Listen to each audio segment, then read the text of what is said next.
Bismillahirrahmanirrahim. Ay band bıkap.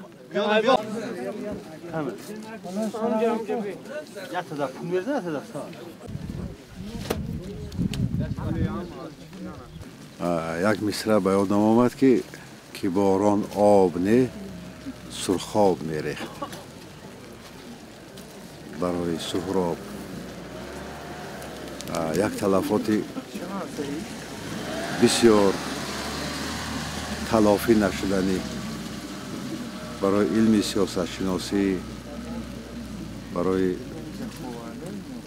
سیاست امروزه تاجیکستان که یکی از اربابانی ورزیده، اربابانی در صحنه‌های داغ سیاست امروزه جهانی بودن سهراب شریپوف. امروز همه ما دوستان خویشتبار، تمام اهل زیا، همه ملت ما اندوه دارند و این اندوه خیلی گران است، اندوه بردوام است. اینقدر از دست ما میآید که دعا کرده باشیم که به رحمت رفته باشد، یادش بخیر باشد.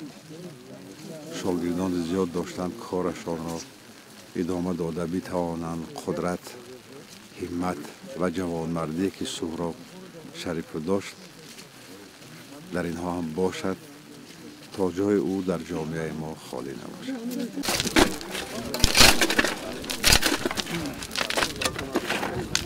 سهراب شریپوف برادری عزیزی ما که دیروز دلش از آدم باز ماند، یک فیلسوف، یک سیاستمدار، یک سیاست شناسی بسیار خوب جمهوری ما و منطقه بود.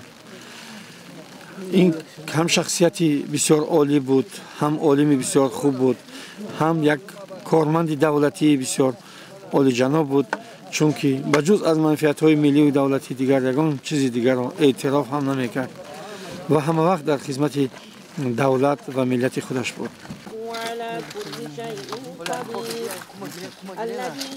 نسبت مرحوم سهراب شریف چاینا من گفتنی هستم که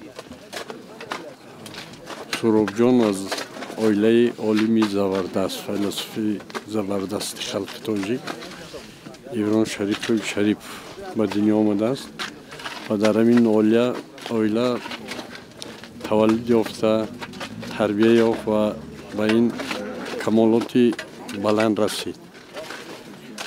باید ابراز کنیم که سهراب جان هم عالم بودن، هم انسانی حقیقی بودن. در طول زیاده از 50 سالی عمر خود همچنین جمعیتی همیشه منفعت‌های ملت خلق تاجیک و حمایه میکردن. من باور دارم که این شخصیت خدمت‌های این در دل دیده همه اون نزدیکان، عالمان و دیگر مردمی که با سهراب کار کردن میشناسند یک عمر باقی میماند.